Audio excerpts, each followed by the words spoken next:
En Él somos casa. El Ministerio de Tesoros Cristianos y la Iglesia Local de Ciudad Bolívar, Bogotá, Colombia, se complace en presentar el mensaje de la semana. Esperamos que sea de bendición para todos. Y recuerda, suscríbete, dale like, comenta y comparte. La vez pasada, el domingo pasado, estuvimos viendo el asunto o el tema de la tumba vacía, ¿no? Cómo nuestro Señor Jesucristo resucitó. Y ya no está más en la tumba, tampoco está más en una cruz, en un crucifijo clavado. Está a la diestra del Padre. Vimos que esta noticia nos exhorta a la fe.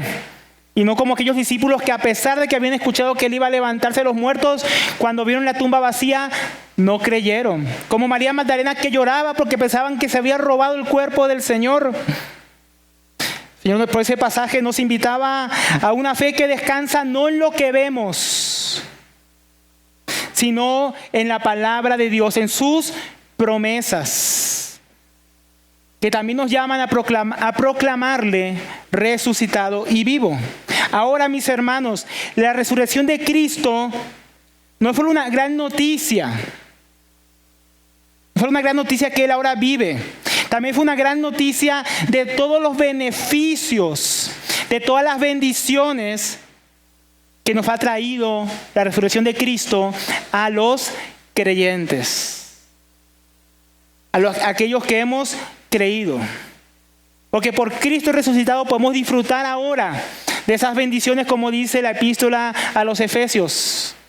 Bendecidos con toda bendición espiritual en Cristo en los lugares celestiales. Bendiciones que son posibles únicamente porque Él se levantó de entre los muertos. Entonces, mis hermanos, la muerte de Cristo canceló la deuda de nuestros pecados para con Dios. Y su resurrección no solamente cancela, sino que también llena nuestro saldo a favor. Porque tampoco no fue que estábamos en minus, sino que no teníamos nada para ofrecer a Dios. Ahora que Cristo borró nuestros pecados, también puso su justicia a nuestro favor, en nuestra cuenta. Entonces la muerte quita y la resurrección añade. Añade bendición, añade justicia a nuestras vidas. Entonces la pregunta que podríamos hacer esta mañana es: ¿qué nos dio Cristo por medio de su resurrección? Hoy no vamos a agotar el tema, vamos a ver algunas de esas cosas que nos menciona el Evangelio de Juan acerca de esas bendiciones o ganancias o riquezas que ahora tenemos en Cristo por causa de que Él ha resucitado de los muertos. Entonces, en este pasaje, Cristo nos muestra lo que nos ha concedido por medio de su resurrección. Como en este pasaje, lo que Cristo nos muestra acerca de lo que obtuvo para nosotros a través de su resurrección, a fin o para que experimentemos su gozo, el gozo de Cristo resucitado. Vamos a ver entonces 4 asuntos que nos trae Cristo o que nos da Cristo por medio de su resurrección. El primero, la paz con Dios. El segundo, el gozo de Cristo resucitado. El tercero, la comisión. Y el cuarto, la capacidad y autoridad que nos dan la resurrección de Cristo. Cosas que van juntas, la capacidad y la autoridad. Vamos a comenzar por el primero de estos asuntos que vamos a estar viendo, que Cristo nos otorga por medio de su resurrección para que tengamos gozo en Él. Ahí versículo 19. En Reina Valera dice: cuando llegó la noche. La palabra otsia que usan ahí en griego se puede traducir mejor como y al atardecer. No era de noche, estaba atardeciendo. ¿Por qué es importante ese detalle? Porque él dice que aquel mismo día, para los judíos, el día comienza en la noche. Cuando salen las 3 primeras estrellas, el domingo en la noche ya va a ser lunes. Acordemos que el Señor Jesucristo resucitó ¿cuándo? El primer día de la semana, el que llamamos domingo. Entonces todavía era domingo, todavía era el primer día de la semana, estaba atardeciendo, no era todavía de noche. Él enfatiza eso. Al atardecer de aquel mismo día, el día que Pedro y Juan corrieron y la tumba estaba vacía, el día que María Magdalena vio al Señor y recibió de Él que tenía que ir a decirles que Él estaba vivo.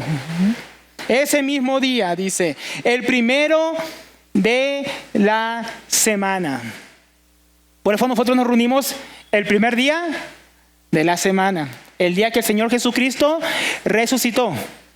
Ese mismo día que se había aparecido, resucitado a María Magdalena, este mismo día que la tumba estaba vacía, mis hermanos. Es el día que ocurren estos acontecimientos. Ahora, este día no había terminado. Y una pregunta que podemos hacernos es: ¿cómo estaban los discípulos después de que Cristo había resucitado? ¿Cómo estaban los 11? ¿Cómo estaban aquellos que habían creído en Cristo? Pedro y Juan, no, mis hermanos, habían ido a la tumba y no hallaron al Señor. Juan dice que vio y creyó. Y María Magdalena había ido a anunciarles, no, ahí terminamos, en el último versículo 18. Ella había ido a anunciar lo que Cristo les dijo y que lo había visto vivo.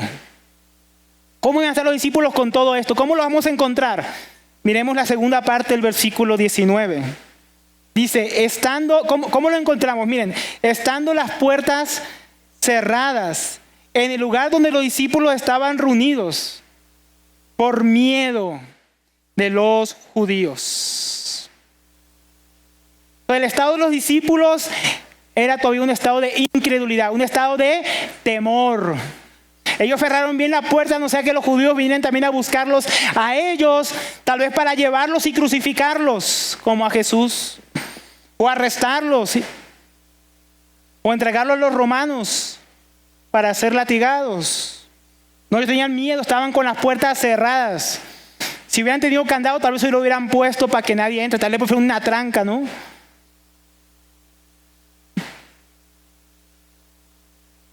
Ellos estaban encerrados, tenían miedo al hombre. No, qué estado tan terrible para los discípulos. Pero también cuántos de nosotros, mis hermanos, que hemos escuchado y hemos creído el Evangelio, que hemos escuchado su palabra, sus promesas, que hemos visto en nuestras vidas su amor y su bondad, aún dejamos que el temor a los hombres inunde nuestro corazón y nos encierre. ¿Cuántos cerramos nuestras casas? Encerramos nuestras familias, cerramos nuestras bocas y no hablamos a otros de que el Señor está vivo. ¿Cuántos todavía estamos gobernados por el temor y no hablamos a otros del Evangelio de Jesucristo? Muchas iglesias están como los discípulos, reunidos con las puertas cerradas para que nadie entre, porque no salen a anunciar el Evangelio, no evangelizan. No evangelizar es tener las puertas cerradas, hermano, de la congregación. Así nos reunamos a cantar que Él resucitó, a decir aleluya. Si no estamos anunciando el Evangelio como iglesia, no estamos alumbrando con la luz de Cristo a otros. También muchas iglesias tienen la boca cerrada y no son capaces de denunciar el pecado, lo que Dios llama pecado, porque no quieren tener problemas con las personas. No como el pastor que en Canadá hace unos días fue arrestado por hablar que lo que Dios estableció es hombre y mujer. O aquellos que fueron arrestados en Inglaterra por predicar el Evangelio en la calle o orar frente a las clínicas de aborto, denunciando el pecado, orando para que Dios toque el corazón de esas madres para que no maten a sus hijos. Ellos tienen valor, pero ¿cuántos de nosotros no tenemos valor? ¿Cuántos de nosotros callamos? Tal vez por temor a ser rechazados o temor a ser perseguidos, insultados. No, es que viene Navidad y yo no quiero estar peleado con la familia, no les voy a hablar nada de Cristo.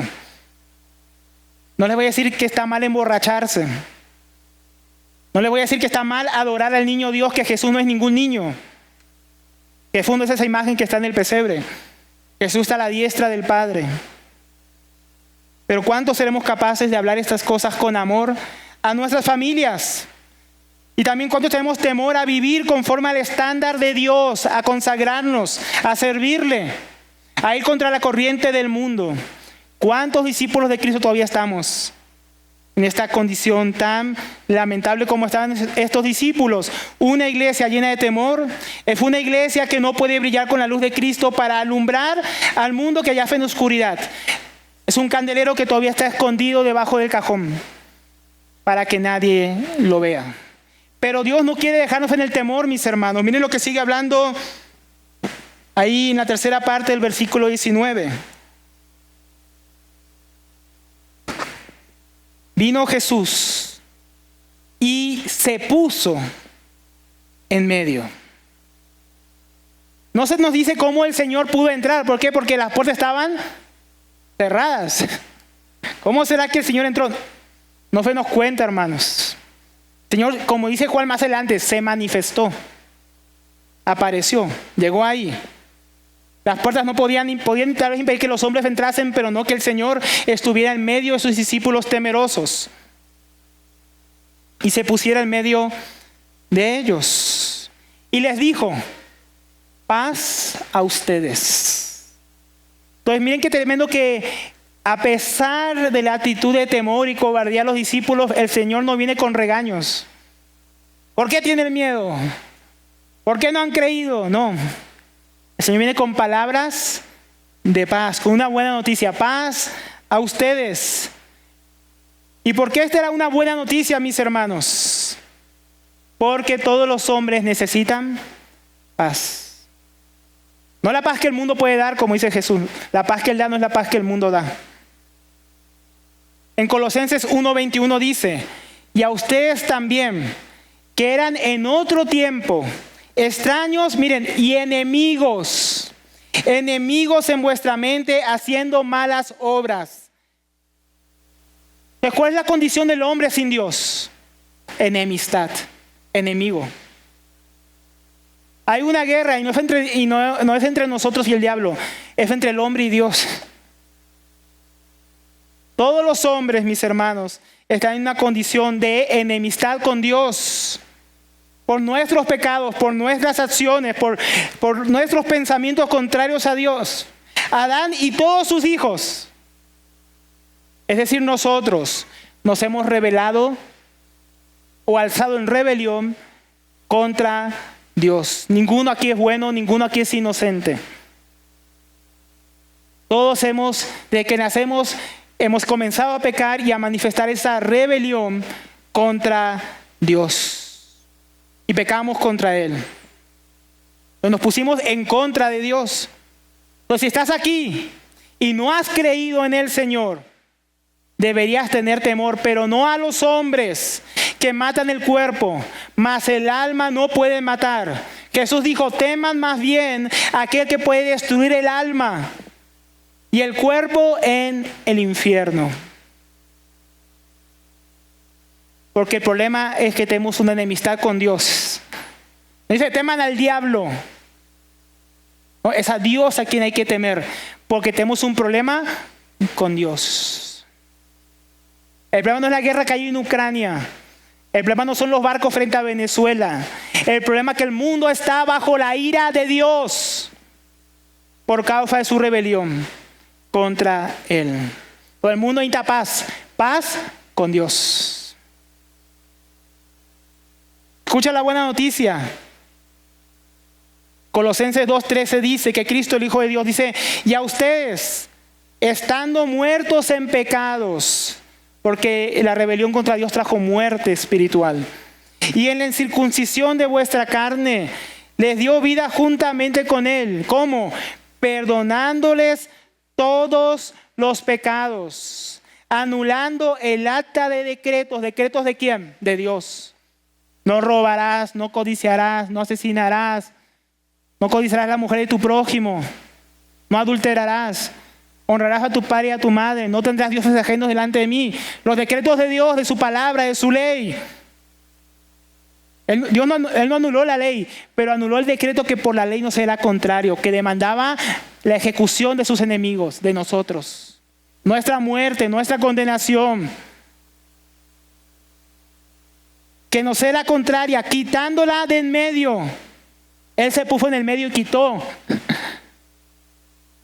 la acusación del medio. Dice, clavándola en la cruz. O sea que cuando Jesús fue crucificado, Él estaba satisfaciendo la justicia de Dios como si fuera un enemigo de Dios, siendo inocente, tomando el lugar nuestro, recibiendo el castigo de Dios que nosotros merecíamos. Y despojando a los principados y a las potestades, o sea, al diablo y a sus demonios, dice, los exhibió públicamente, triunfando sobre ellos en la cruz. Entonces el Señor fue a la cruz por sus enemigos y pagó la deuda de nuestros pecados y despojó al diablo y a sus demonios de todo el poder que tenían para acusarnos, porque quitó los decretos del medio que nos serán contrarios. Es tremendo la obra de Cristo. Es así como Él obtuvo paz para nosotros, pagando en nuestro lugar. El Señor fue a la cruz, mis hermanos, y así estableció la paz entre Dios y los hombres.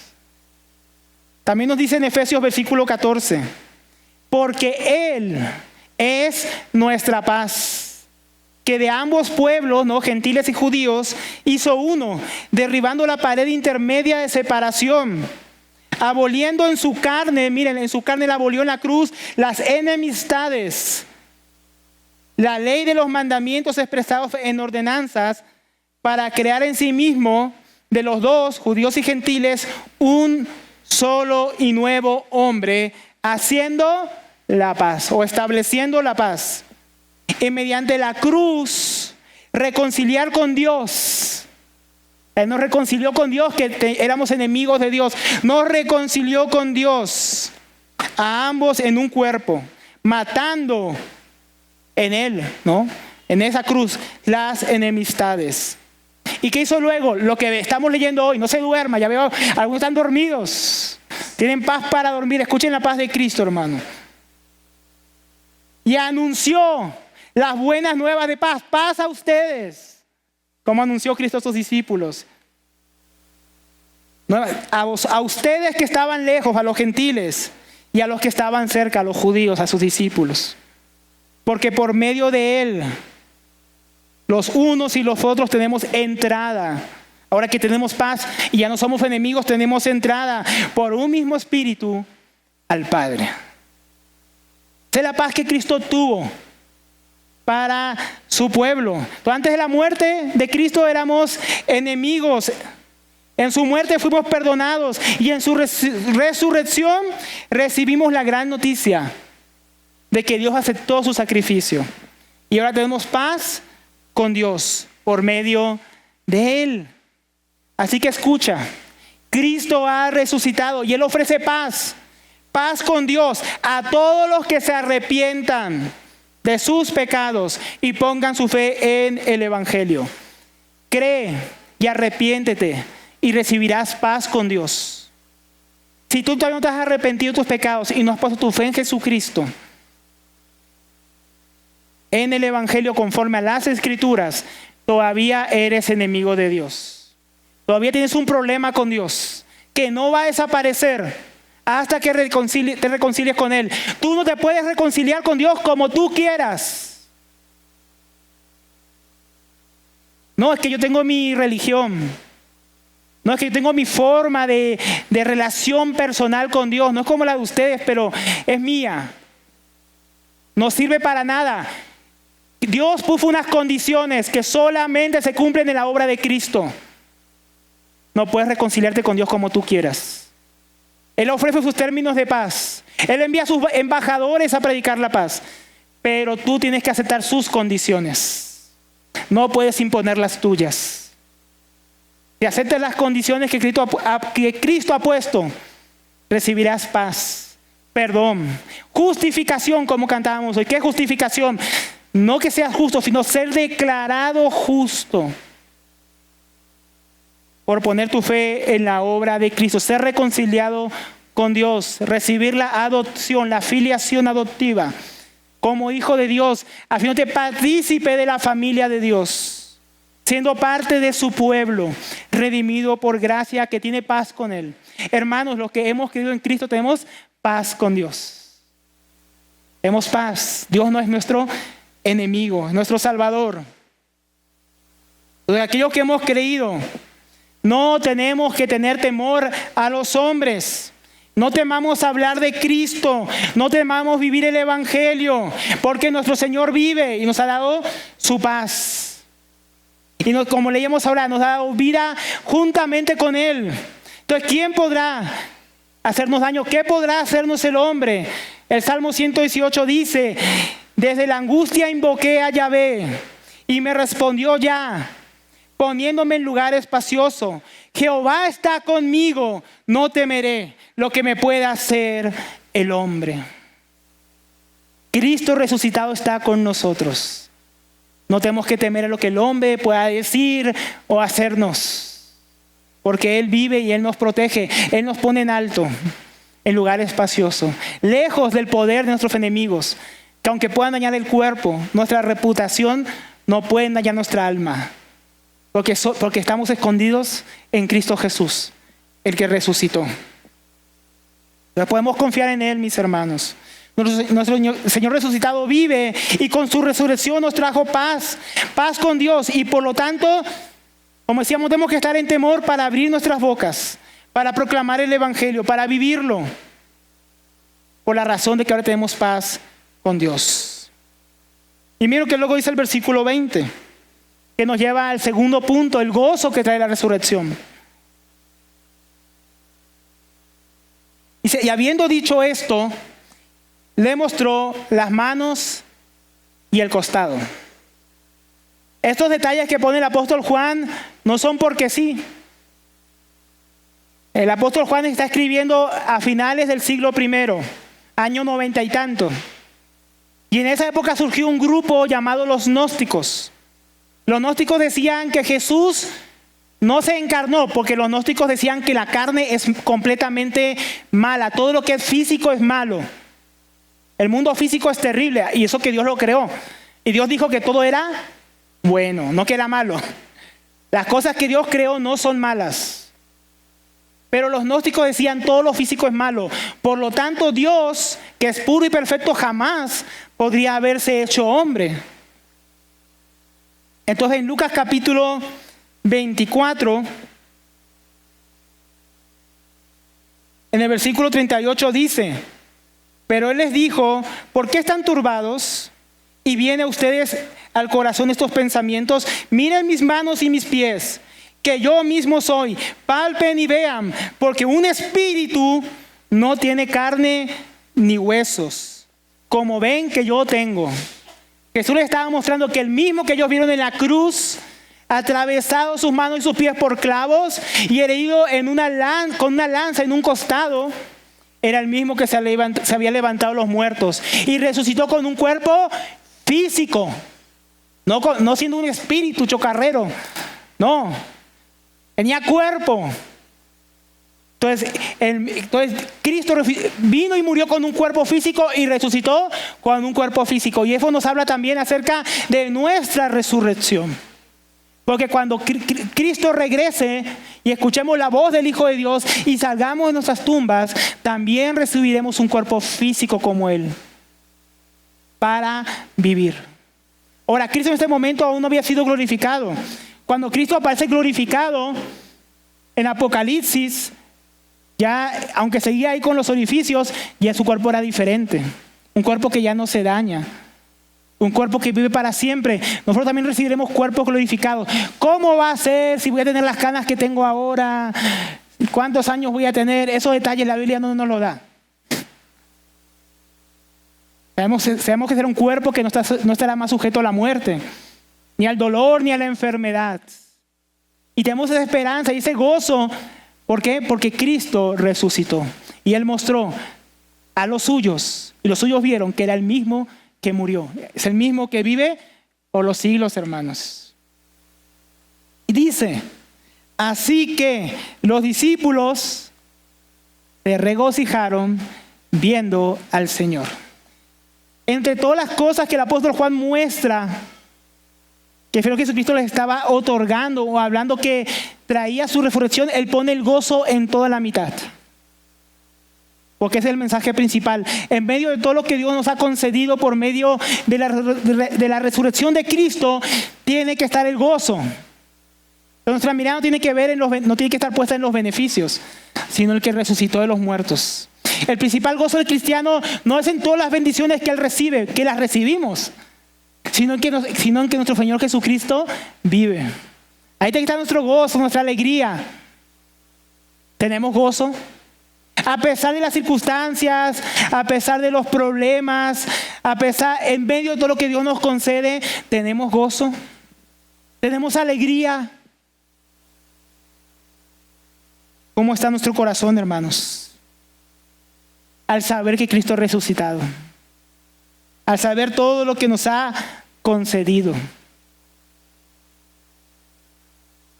Vamos a hablar más de esto al final. Vamos a continuar al tercer punto.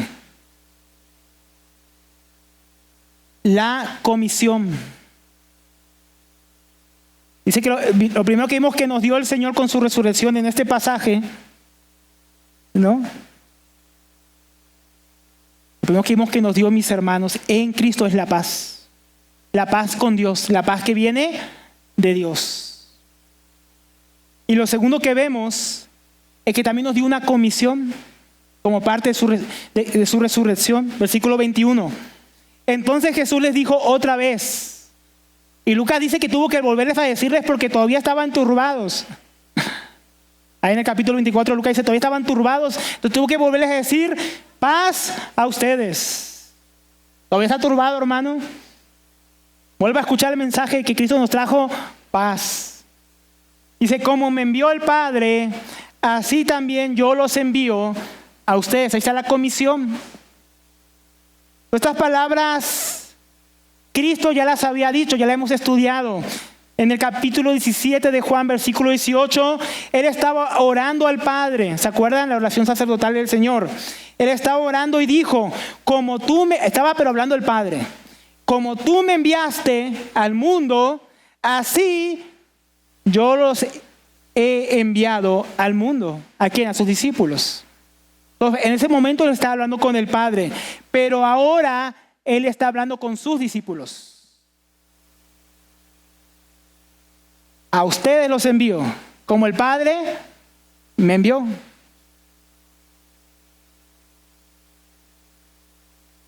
Cristo, todos mis hermanos, lo que está diciendo es que Él había recibido un encargo de parte del Padre.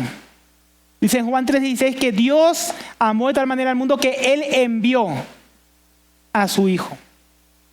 Entonces Cristo fue enviado por el Padre y fue enviado con una comisión. Fue enviado con una misión, con un encargo, con un mensaje. Y con la misión de dar su vida por nosotros. Una misión de reconciliación. Ahora, de esa misma manera que el Padre lo envió a Él en esta misión, Él ahora comisiona a sus discípulos. Así también. O sea, ¿cómo? De la misma manera. Dice Él, yo los envío a ustedes. Entonces ahora Él está comisionándolos para anunciar esa paz que le acaba de decir a ellos. Paz a ustedes, vayan y anuncien la paz.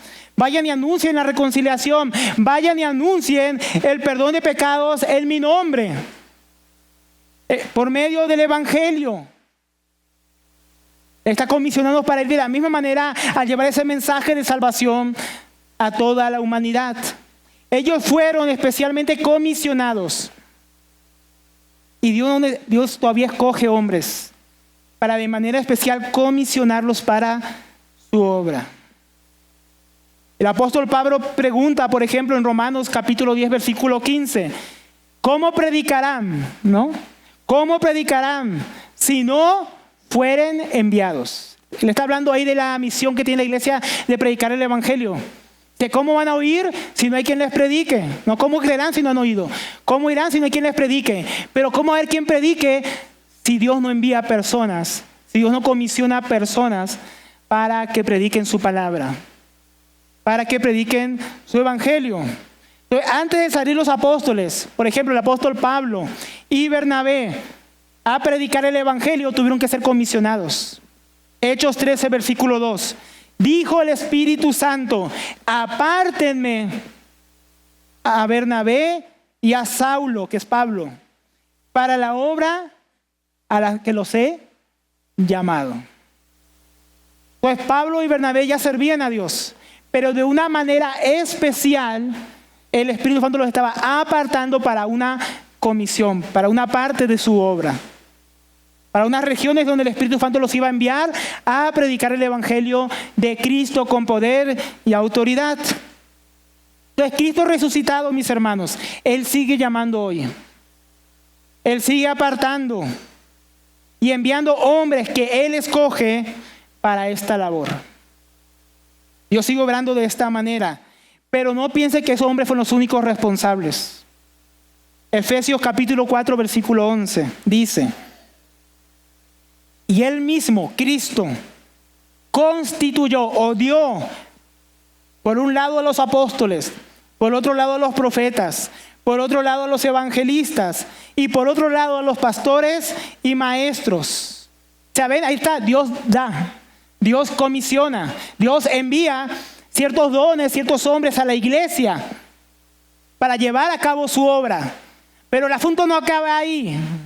No es que, bueno, si yo no soy pastor, si yo no soy anciano, si yo no soy predicador, no, yo no. No, solo ellos.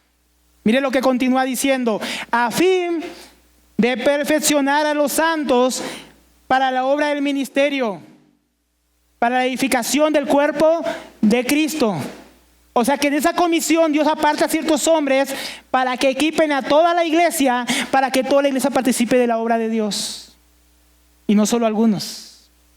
Pues Cristo resucitado, que sigue vivo hoy, Él sigue llamando, sigue enviando hombres a su iglesia y sigue capacitándonos para que nos involucremos en su gran comisión, en su gran obra. Así que no mire para otro lado, mi hermano, mi hermana. Si usted viene escuchando la palabra, usted viene siendo capacitado para ser parte de la obra de Dios, para ser partícipes juntos de esa comisión de ir a anunciar al mundo enemistado con Dios que Dios ha establecido unas condiciones de paz a través de su evangelio por medio de su Hijo, para que anunciemos paz que Cristo ha obtenido por medio de su resurrección, y anunciamos que Dios debe arrepentirse de sus pecados, que Dios demanda que todos los hombres se arrepientan en todo lugar y pongan su fe en aquel que levantó de entre los muertos. Así que, mis hermanos, también todos aquí somos enviados en cierto sentido. La pregunta es: ¿cuál es tu parte en esta comisión para aquellos que Dios está llamando? ¿Cuál es tu parte, hermano, hermana? ¿Será predicar el evangelio? ¿Salir a las calles a predicar con los hermanos, o entre los hermanos que van a la cárcel a predicar? ¿O en lugares apartados a otro país? ¿Cuál será tu parte en la predicación del mensaje? Tal vez sea no predicar, sino discipular a los que se le predica una vez que han creído, y participar en la edificación de esos santos.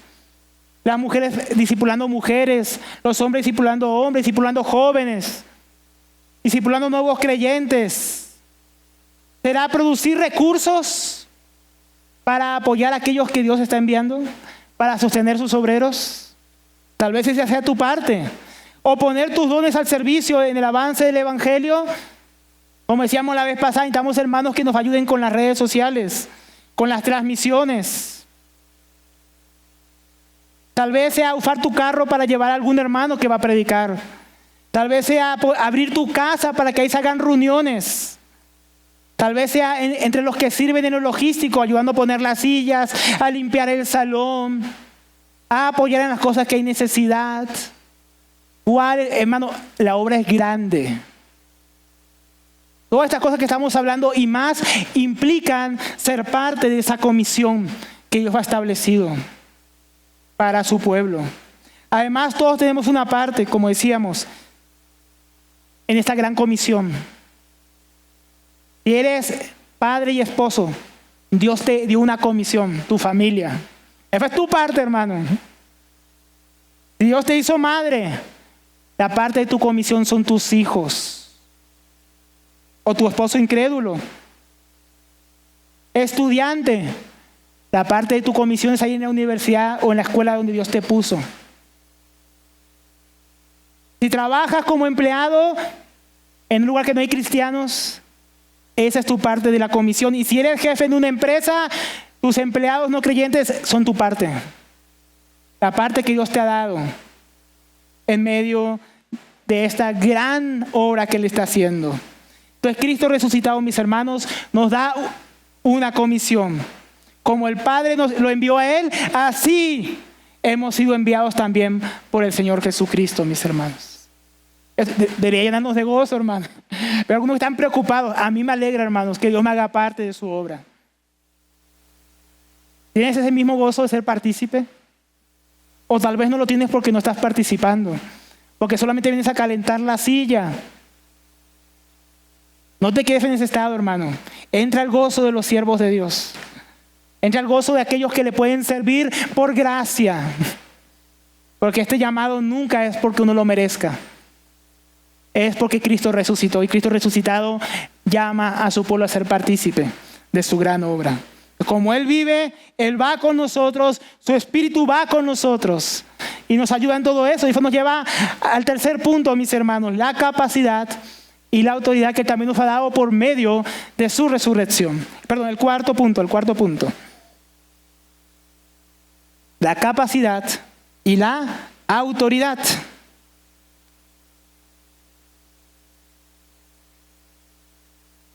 Versículo 22. Y habiendo dicho esto, ¿no? Que así como el Padre me envió, yo los envío a ustedes. Dice sopló. Algunas versiones dice sopló sobre ellos. En el griego solo dice sopló. Sopló y les dijo: reciban el Espíritu Santo. Este es uno de esos versículos profundos, difíciles de estudiar y difíciles de explicar, hermano. Vamos a ver si podemos. Porque ¿qué está aquí hablando el Señor Jesús? Porque si nosotros vamos a Juan capítulo 14 y 16, que lo hemos estudiado, vimos que había una promesa, ¿se acuerdan? La promesa del Espíritu Santo, el Consolador, de parte del Padre y del Hijo. El Espíritu Santo, el Espíritu de la verdad, el que el mundo no puede recibir, que iba a guiarnos a toda verdad y a recordarnos las cosas que Él enseñó, que tomaría de lo del Padre y de lo del Hijo para los suyos. Esa era la promesa. Ahora el Señor, después de comisionarlos, les dice: reciban el Espíritu Santo. ¿Qué significa eso? Porque el Espíritu Santo no vendría con poder sobre ellos hasta Pentecostés. Faltaban todavía, hermanos, 50 semanas. Para eso, Pentecostés, 50 semanas es lo que significa. Por eso se hace la fiesta de las semanas. Entonces, si eso iba a pasar en Pentecostés, ¿qué es lo que pasó aquí? Vamos a ver. Hechos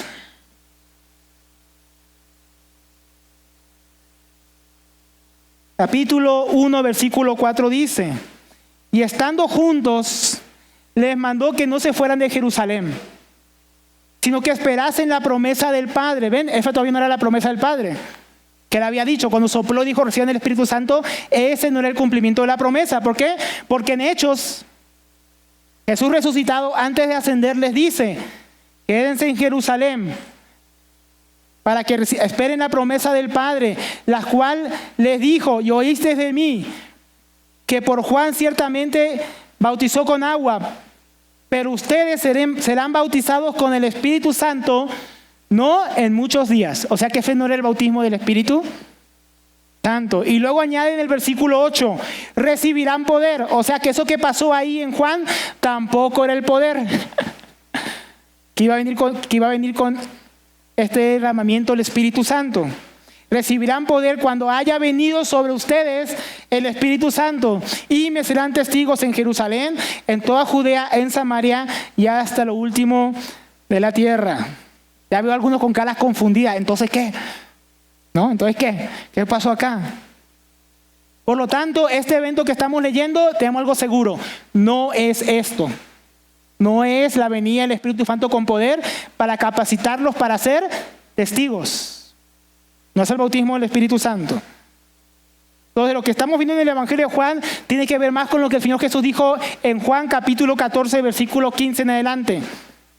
Que dice el Señor: si me aman, guarden mis mandamientos. ¿Llamamos a Jesús? ¿Qué hay que hacer? Guardar sus mandamientos, no se duerma, guarde sus mandamientos. Y yo rogaré al Padre y les dará otro, mira, aquí no habla de poder, otro consolador, para que esté con ustedes siempre. Acá habla de la presencia del Espíritu Santo, ¿verdad? No de la capacitación para predicar, para ser testigos. Dice, para que esté con ustedes siempre el Espíritu de verdad, el cual el mundo no puede recibir porque no le ve ni le conoce. Pero ustedes le conocen, porque mora con ustedes. ¿Por qué mora con ellos? Porque estaba ahí. Mora con ellos, no es lo mismo que dentro de ellos, ¿verdad? Mora con ustedes. Pero miren aquí la promesa: y estará en ustedes. De eso es lo que estamos hablando ahora, de la habitación del Espíritu Santo en el creyente, no de la capacitación.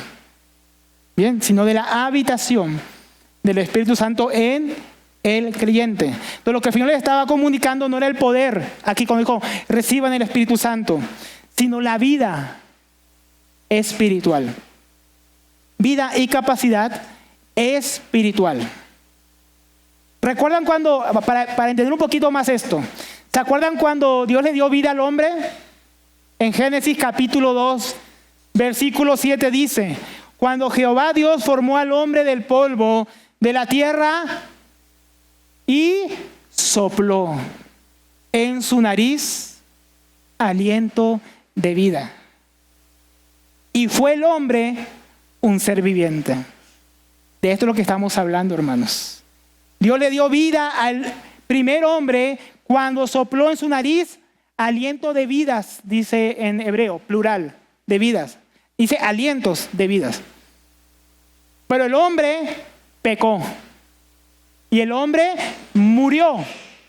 Muere físicamente, pero ese día también murió espiritualmente. ¿Qué es muerte según la Biblia? No es dejar de existir, es separación. Se separó de Dios y fue el trajo muerte espiritual.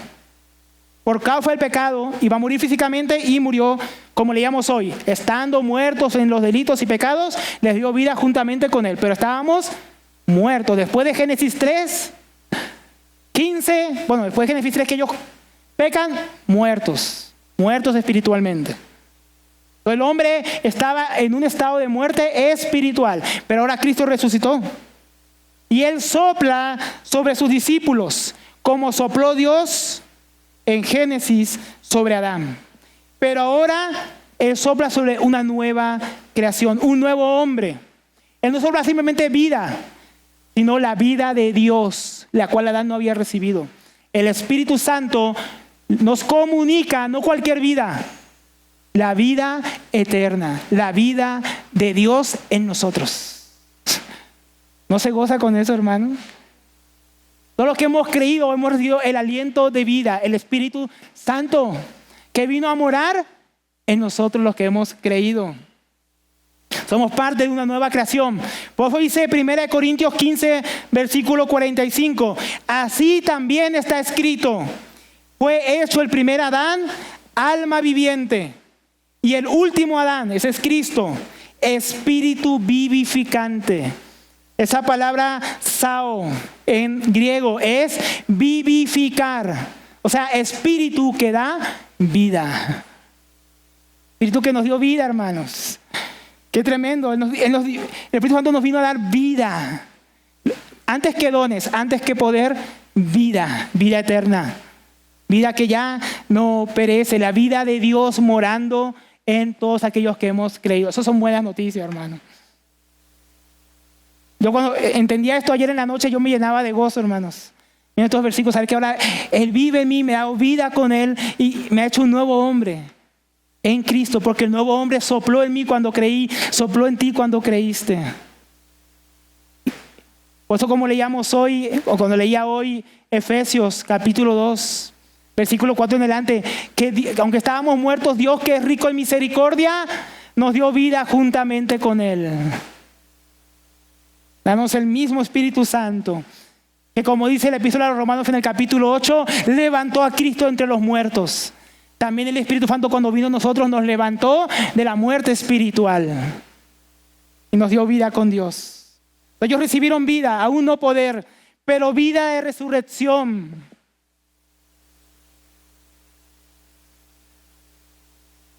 Vida que comunicaba el Espíritu Santo. Ahora comenzaba esa nueva creación. Nuevos hombres en Cristo, con su vida en ellos. Jesús dijo, ahora que leímos ahí en Juan 14, porque vivo, ustedes también vivirán. Y esa es esa promesa, hermanos. Él se levantó los muertos y sopló. Y el que estuvo muerto y ahora vive, nos dio vida también con Él. Porque Él vive, también nosotros tenemos vida, hermanos. Tenemos esa paz, esa vida, ese gozo que viene por su resurrección.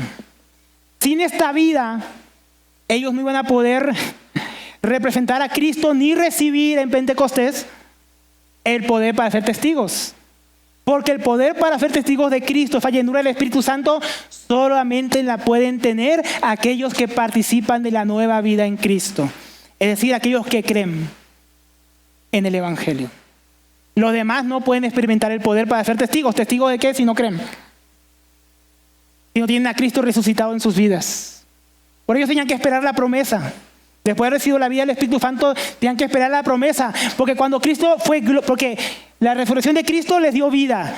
Pero su ascensión y entronización, su glorificación al lado del Padre les dio poder. Por eso cuando Cristo se sentó a la diestra del Padre en Pentecostés, su Espíritu fue derramado en la tierra para que pudieran ser testigos de aquel que los había comisionado. Él les comisionó, pero tenían que esperar el poder para ser testigos efectivos. Y eso se cumplió en Pentecostés. Ahora en Cristo, nosotros no vivimos antes de Pentecostés, sino después de Pentecostés, hermanos. Entonces no solo tenemos vida, también tenemos poder. Porque Cristo resucitado es ahora también Cristo glorificado, sentado a la diestra de Dios, enviándonos, comunicándonos el Espíritu y dotándonos para ser sus testigos hasta los confines de la tierra. Él nos capacita, mis hermanos, nos da dones, nos envía, nos santifica, nos guía, nos ayuda, nos capacita y nos equipa para hacer la obra para la cual Dios nos ha llamado como iglesia en este mundo. Entonces Dios nos llama, mis hermanos, no temamos. Dios nos envía, no callemos, porque el Espíritu Santo está con nosotros, dándonos vida y dándonos poder, mis hermanos. Entonces, vamos a tener esta confianza, mis hermanos, pero no solamente vida y poder, también autoridad. Este pasaje es muy rico, hermanos, en todo lo que Dios tiene para enseñarnos. Mira el versículo 23. Y no va a estallar la cabeza, hermanos. Porque además de decir reciban el Espíritu Santo, les dice a quienes remitiesen los pecados, les son remitidos. Y a quienes se los retengan, les son retenidos. A simple vista, mi hermano, parece que acá se estuviera apoyando la falsa doctrina del catolicismo de la penitencia y la confesión. De que tú vas delante de un hombre y él te puede absolver de tus pecados. Eso no es lo que está hablando aquí el Señor Jesús. Vamos a verlo en la Escritura.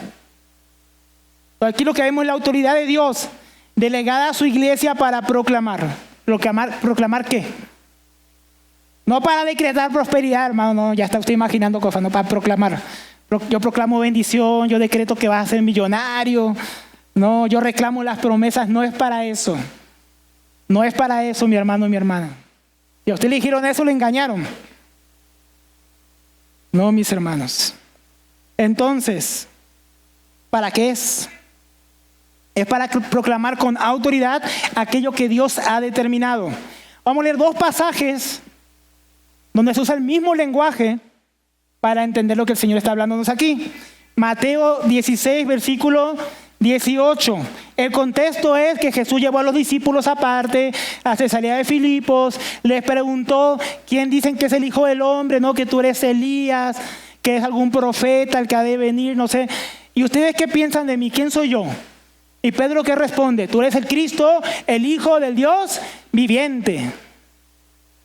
Y entonces Jesús responde estas palabras. Y yo también te digo que tú eres Pedro. Bueno, primero dice que eres bienaventurado, porque fue donde se reveló carne y sangre, sino su Padre que está en los cielos, es el que le reveló que Cristo es el Hijo del Dios vivo. Y entonces dice, y yo también te digo que tú eres Pedro. ¿Qué es Pedro en griego? Petros, piedra. Una piedra normal. Y dice, y sobre esta roca, Petra, roca gigante, masiva. O sea que la Petra no es Petro. Petro fue una piedra, Petra fue una gran roca. Entonces Pedro, yo te digo, tú eres una piedra. Pero sobre esta roca, la revelación de que yo soy el Hijo del Dios viviente, el Cristo, edificaré mi iglesia. Y las puertas del Hades no prevalecerán contra ella, porque Jesús venció la muerte y no se quedó en el Hades. Y luego dice, y a ti te daré las llaves del reino de los cielos, y todo lo que atares en la tierra, realmente está ahí en verbo perfecto, ya habrá sido atado en los cielos. Y todo lo que desates en la tierra ya habrá sido desatado en los cielos. Pues aquí la idea de atar y desatar está ligada a la proclamación de que Cristo es el Hijo de Dios, el Hijo del Dios viviente, el Cristo. Entonces Pedro y los apóstoles iban a proclamar el Evangelio de tal manera que el reino de los cielos iba a ser abierto para todos aquellos que creyeran en el Evangelio. Y iba a ser cerrado a todos aquellos que rechazaran el Evangelio. ¿Se acuerdan que Jesús dijo, no oro solamente por estos, sino por los que han de creer por medio de la palabra de estos? Entonces Jesús les delegó autoridad para que por medio de la predicación de ellos las personas pudieran creer y ser salvas. Pero el que rechazara la predicación de ellos no iba a ser salvo. No iba a entrar al reino de Dios. ¿Cuál es la llave del reino de los cielos, hermano? No es la llave de San Pedro que está parado allá en la puerta del cielo a ver quién entra y quién no. La llave del reino es el Evangelio. Y cuando predicamos el Evangelio de Cristo, el reino de los cielos es abierto a los oyentes. Cuando predicamos un falso evangelio o no hablamos, estamos cerrando. O cuando la gente rechaza, ellos mismos están cerrando la puerta y no pueden ser salvos. Ahora, esto no acaba aquí.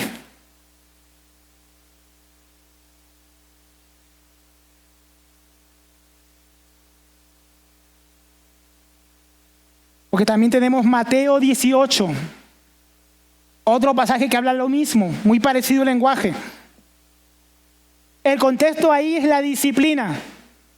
Mateo 18:15, ¿no? Si tu hermano peca contra ti, ve, o si peca, ve y repréndelo estando tú y él a solas.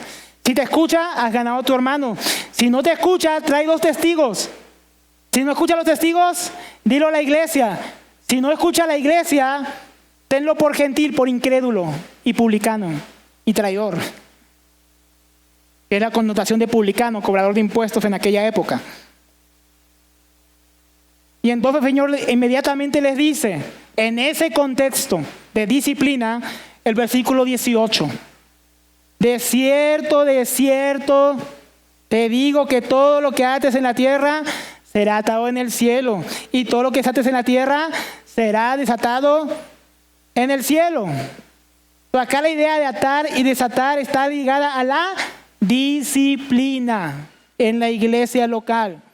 Cuando un hermano peca y es confrontado a solas y con testigos y con la iglesia y sus líderes, la iglesia tiene autoridad de proclamar lo que Dios ya ha determinado y está en su palabra claramente estipulado.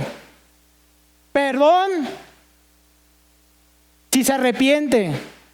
Disciplina si no se arrepiente y Dios lo respalda. Si la iglesia pone a alguien en disciplina conforme a las Escrituras, Dios respalda esa disciplina. Si Dios le levanta la disciplina a un hermano porque se arrepintió y la iglesia dice, este hermano ha sido perdonado, lo recibimos en la comunión, Dios también en los cielos lo libera, lo perdona. Entonces, mis hermanos, eso es lo que Dios ha determinado. Perdón al que se arrepiente, disciplina al que no, hasta el punto de excomunión de la iglesia. Y como dice 1 Corintios, incluso entregándolo a Satanás para que sea disciplinado. Es parte de la autoridad que Dios ha dado a su pueblo. ¿Sabía eso? Algunos, la disciplina, un asunto serio, hermanos. ¿Por qué? Porque no fue una disciplina de hombres. La disciplina de la iglesia, cuando es conforme a la palabra de Dios, es respaldada por Dios. Es respaldada por Dios. Es decir, que cuando la iglesia trata con el pecado conforme a lo que Dios ha determinado en su palabra, Dios respalda con su autoridad lo que la iglesia decide, lo que la iglesia juzga sobre ese caso.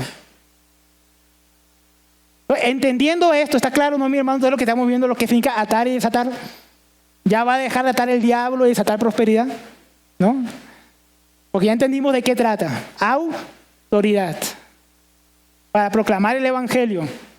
Para la disciplina en la iglesia. Entonces, entendiendo ese concepto, volvamos al pasaje, al versículo 23. Dice, a quienes remitan sus pecados. Agarre un diccionario, remitir. Perdonar, liberar, dejar ir.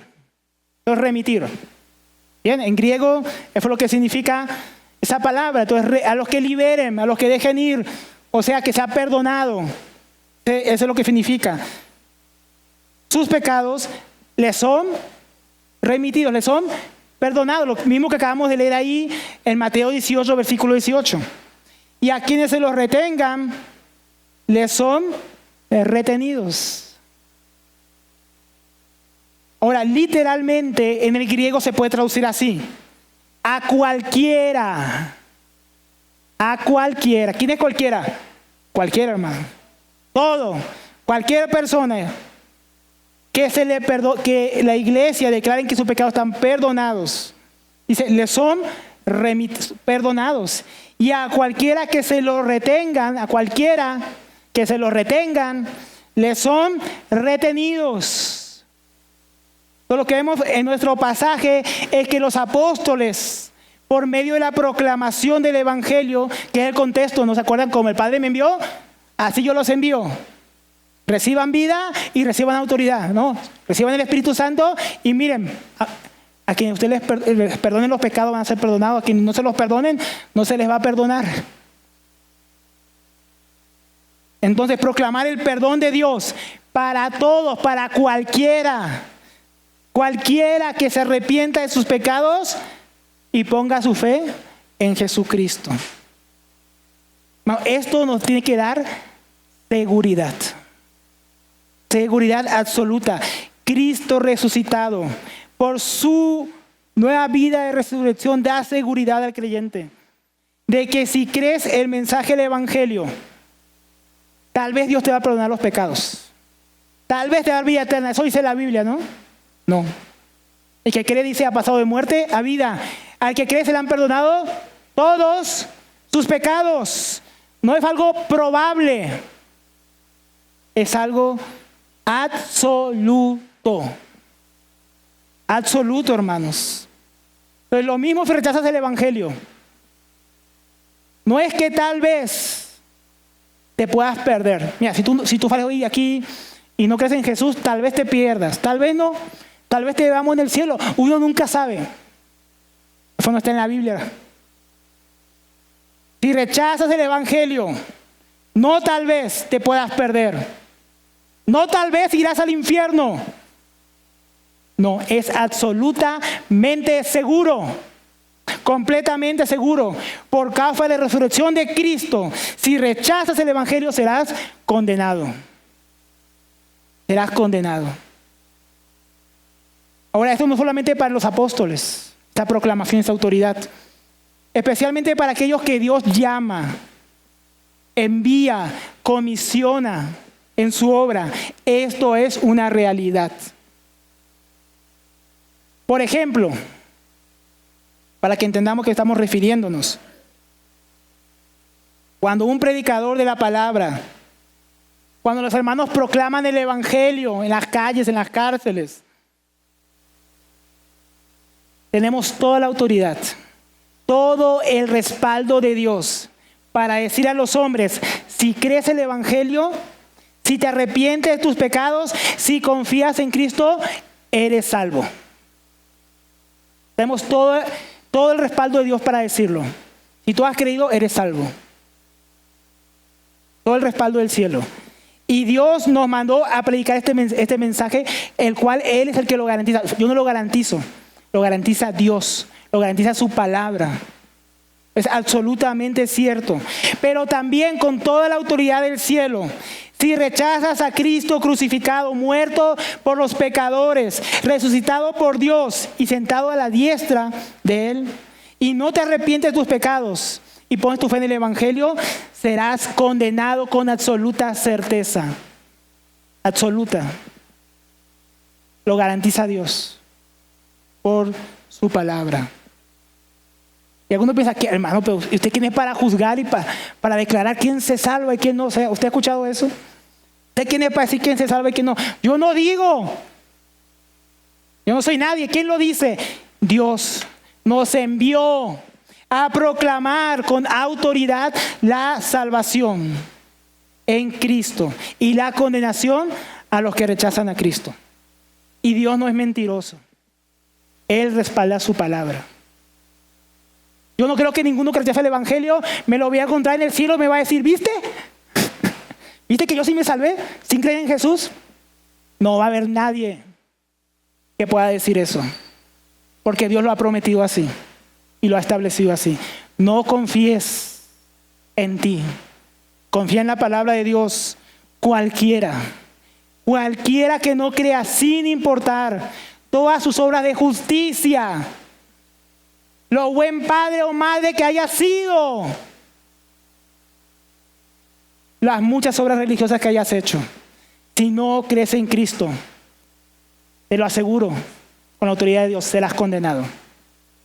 Pero cualquiera que crea, sin importar las muchedumbres de sus pecados, lo terrible que hayas hecho en el pasado, cualquiera, si crees en Cristo y te arrepientes, te lo aseguramos.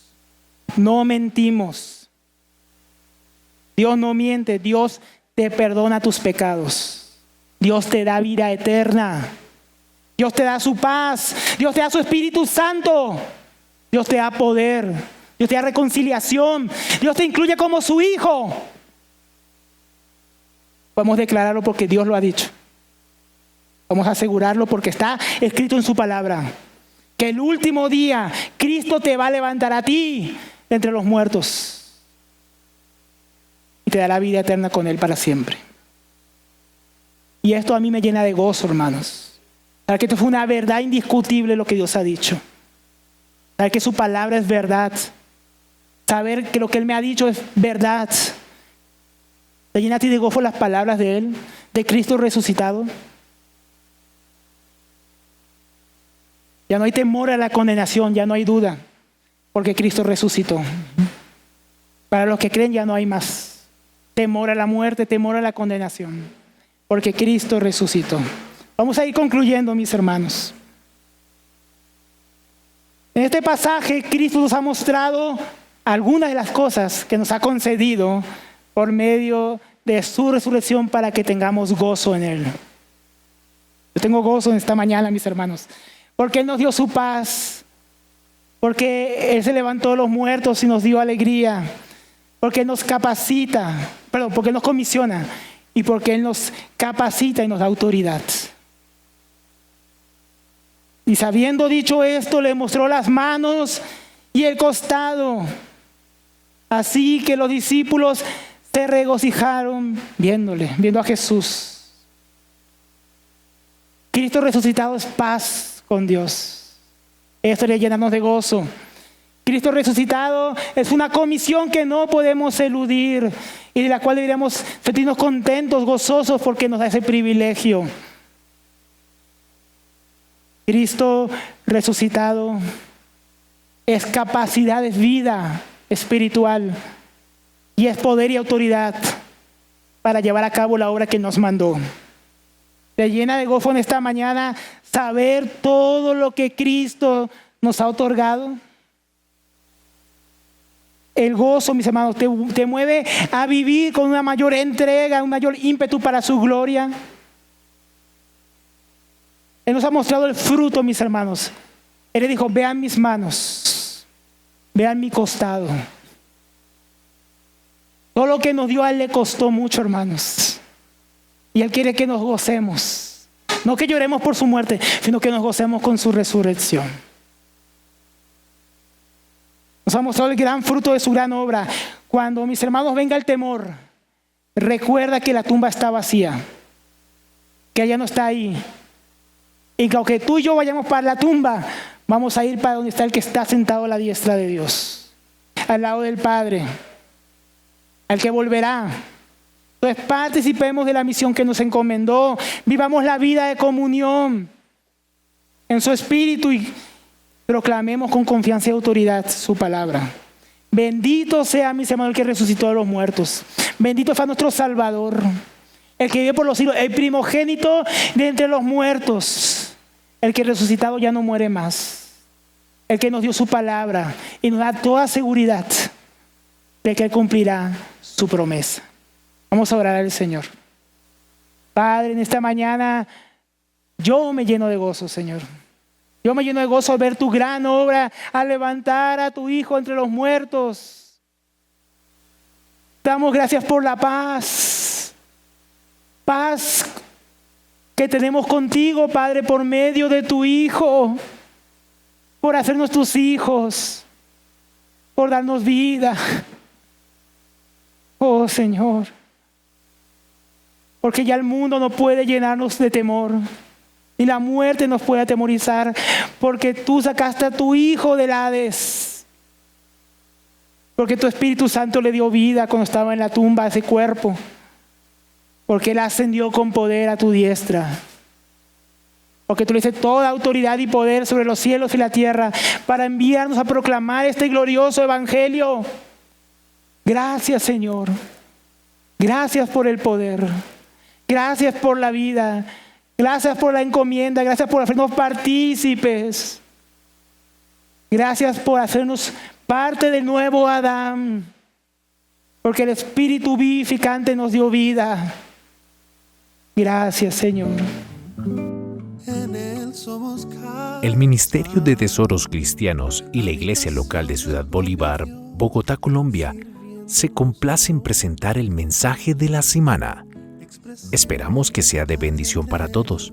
Y recuerda, suscríbete, dale like, comenta y comparte.